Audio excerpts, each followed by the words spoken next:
Today, let us learn exercise 11.2. Before that, let's recall some general rules where we use variables. Here, the perimeter of a square. Before that, perimeter means sum of the lengths of all the sides of the polygon. That is, here a square has 4 sides and 4 equal sides. So, the length is taken as L here. L plus L plus L plus L is 4L. 4 times L is 4L. And we know this formula as we have learnt perimeter of a square in the chapter mensuration. So, thus, when we are framing a rule for this, we can easily find the value of the perimeter of the square with this rule. Next one, perimeter of a rectangle. Rectangle is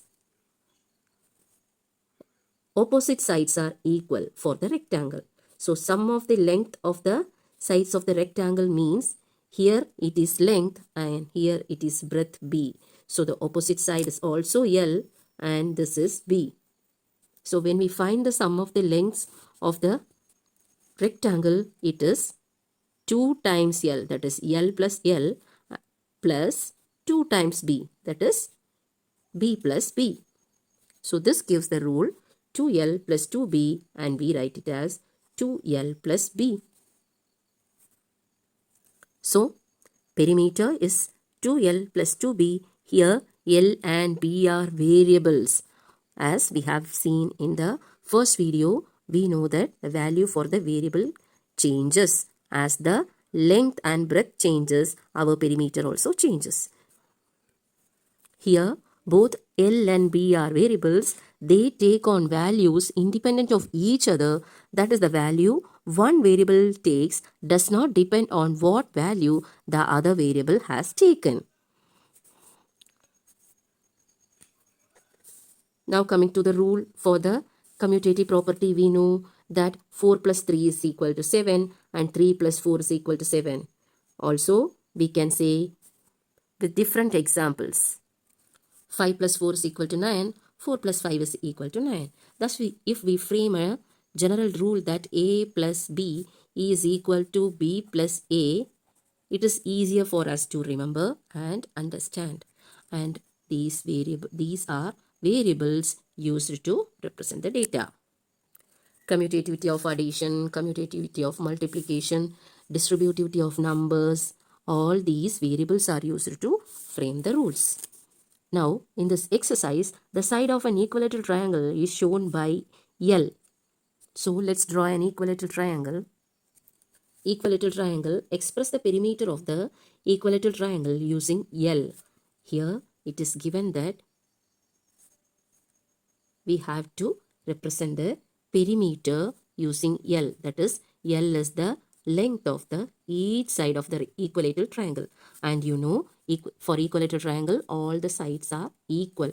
So, perimeter of a triangle will be L plus L plus L, that is 3L. Moreover, we also should know what does this 3 mean. The 3 is the coefficient of this L.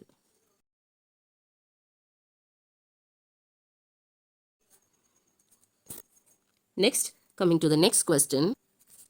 The side of a regular hexagon is denoted by L. Express the perimeter of the hexagon using L. Hint, a regular hexagon has all its 6 sides equal in length.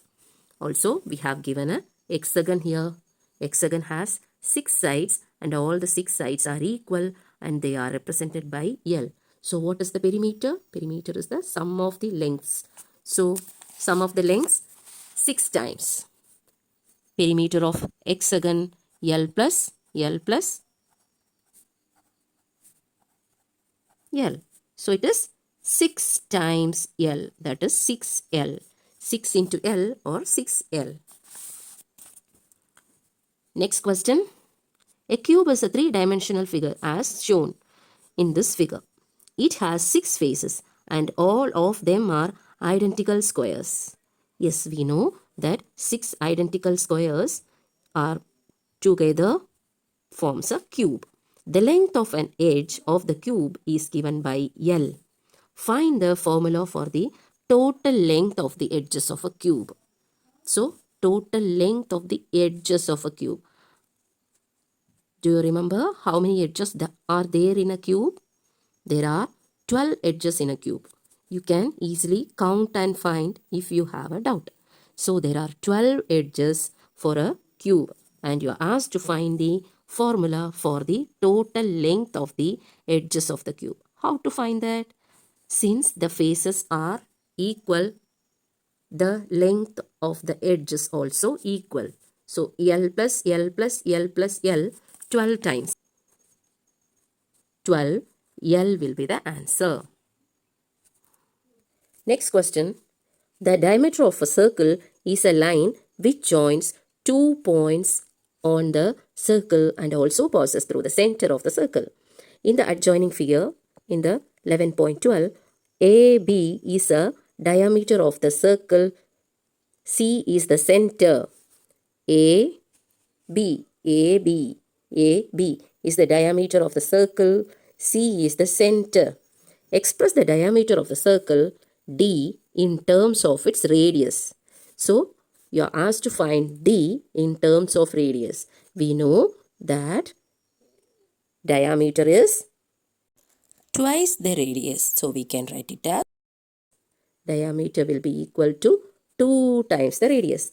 2 times this radius is equal to the diameter. To find the sum of three numbers 14, 27 and 13, we can have two ways. We may first add 14 and 27 to get 41 and then add 13 to it to get the total sum 54. Or we may add 27 and 13 to get 40 and then add 14 to get the sum 54. Thus, 14 plus 27 plus 13 is equal to 14 plus 27 plus 13. So, this is what we have learned in the associativity of addition. This we can write it as A plus B plus C is equal to, this we can write it as A plus B plus C is equal to A plus B plus C.